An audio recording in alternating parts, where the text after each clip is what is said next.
Welcome, I'm Kinetic Symphony. This is Dave. I hunt down and report on weird and true mysterious stories, from glitches to the supernatural. Case file number 1777, written by Unflappedyedi. The Burlesque Glance, an Eldritch Dance. I grew up in a very conservative Catholic household, church and Sunday school. I have one older sister and 4 brothers. This story I'm going to tell took place when I was a little boy. My sister was terrible, mean, and a bully. She never let any of us near her room. One day, my sister wasn't home, and my grandma was occupied. I was so curious about my sister's room because I had never seen it. I go snooping. Wasn't really looking for anything in particular, just seeing what there is to see. I was curious as to what her view out of her window looked like. She had a tall window that overlooked the pool and blue blinds. I peeked between the blinds to get a glimpse of the pool.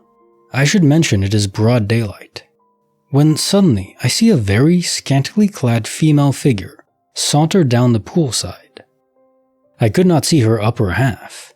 She walked towards the window, turned around, and sashayed away. I was stunned. I didn't know what I was looking at, but I knew this figure was inappropriately dressed, that it wasn't one of the 2 women who lived in the house. As an adult, I recognized the outfit of the figure to be similar to the lower half of a burlesque dancer. Fishnets, black pumps, and a tight one-piece with flare at the hips. I was around 5 years old at the time, give or take a year, and my sister was only 6 years older than me. It obviously was not her. It was clearly not my grandma either. After I saw the figure, I ran out of my sister's room. I would think about it from time to time, but I never said anything because of my strict family. I was snooping. Some time passes, perhaps months or years, I don't know. It was a long time ago. But I had another chance to explore my sister's room. It was under similar circumstances as the first time I went snooping. This was only the second time I'd ever seen my sister's room. As I approach her room, I remember the lady I saw last time, and I remember thinking that I was probably just seeing things. I walk in, look around, note some changes, and head to the window. I peek through the blinds, and may God strike me if I did not see the same figure, walking the same way, wearing the same outfit, disappearing the same way without me seeing her face. I was overcome with fear. I felt my face go cold, and I rushed out of my sister's room. To this very day, I have absolutely no clue who or what I saw walking in my grandmother's backyard. I have no explanations and no theories other than it was a ghost. This is why I 100% believe in ghosts and spirits. Case notes for file 1777. The Burlesque Glance, an Eldritch Dance. Were you seeing your sister in a different parallel universe? The curious aspect is, seeing whoever this girl was, perhaps not your sister, was through her window each time, and in her room each time. So is it proximity to a specific location that enables us to see into different universes without physically being there? I don't think your soul traveled to a different universe either. You were sightseeing in a different universe, one that is just as real as this one. Remember, they're all real in the colloquial sense of the word. But I think in terms of seeing to those places, it requires a certain spot in space-time, relative to the other matter here. But it's not the same space-time coordinates because the planet is moving, the galaxy is moving, the sun is rotating around the galaxy, and so on. So we're never in the same exact coordinate of space-time. So it's not space-time itself. It's perhaps the proximity to all your sister's stuff, her room itself, that enabled you to see into a version of her that wasn't in this universe. Latching onto her essence that was tethered with the room and all the objects in it, because she's always there, is what enabled it. That's my speculation on that. Space-time portals are very different though, and I'm not sure how that correlates exactly with space-time coordinates. I think they have to be bound by Earth's gravity for that to make any sense. So it's sort of like pulling space with itself. Very confusing given that gravity is literally just the curving of space-time, so that's a bit more advanced than I can go into right now. Anyways, I don't think fear was necessary. There's no malicious intent from this other version of your sister. Or it could even be, in that universe, it was a different sister entirely. That'd be interesting. Case file number 1778, written by FoldedaMillionTimes.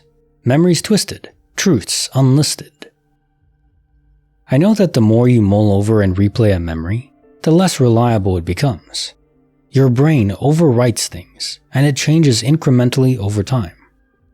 I heard it put best in the sci-fi show The Expanse, when a guy says, every time you remember something, your mind changes it just a little, until your best and your worst memories are your biggest illusions.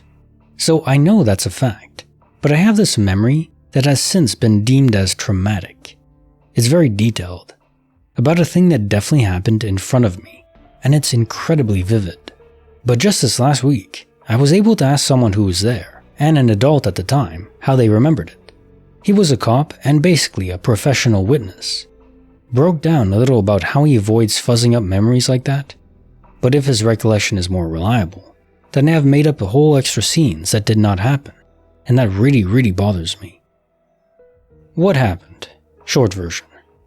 My uncle got stabbed in my front yard with a carving knife when I was 7 or 8, a few feet from me.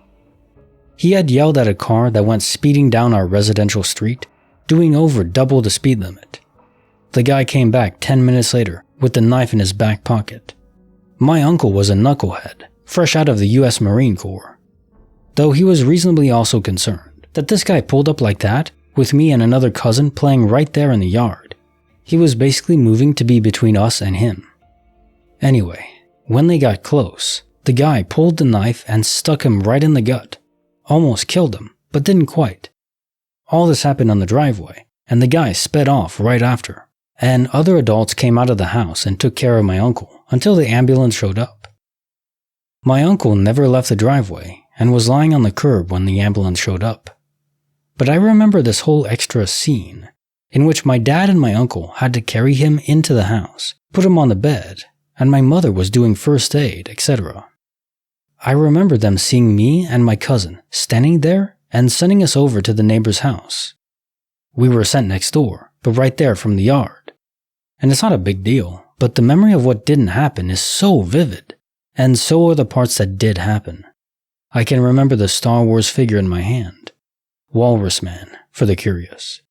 Seeing the guy reach for the knife, and the split second I knew my uncle didn't see it. I remember my dad chasing the car with a grip on the guy driving as he took off, and one of his flip-flops flying through the air when it came off. But that whole procession into the house? Utter bullcrap. Every bit as detailed as the parts I was able to confirm, but apparently it never happened. Case notes file 1778. Memories twisted, truths unlisted. Well, +1 for mentioning The Expanse, the best sci-fi show ever made. Condensed. You still have your Star Treks and Stargates, and those are awesome, but they're very spread out, with little nuggets of brilliance mixed into them. Very different kind of show where The Expanse is just amazing from start to finish, in my opinion. But yes, the quote is true. The more you think about a memory, the more easy it is to access, but the more you deform it. It's like breaking down a sandcastle and then reforming it. Every single time you go back to look for it, you might have the path traced on the beach to where it is, so it's easier to find, but every time it's slightly different. And then you're always referencing from the last time to recreate it, so those memories are reinforced, and they feel real. That's the craziest part about it. You're so convinced that that memory is accurate and what really happened, but it's your brain playing tricks on you. That said, the memories you're discussing here, it's not just a detail being wrong, it's an entire sequence of events over minutes that never happened. That's beyond what I think is just memory incongruities. I think this probably was a memory seeping. I think this probably really did happen in a different universe, just not in this one, but the memories switched over. It might even be related to a soul transfer event. So you probably didn't die. A you in a different universe came over and brought the memories with you.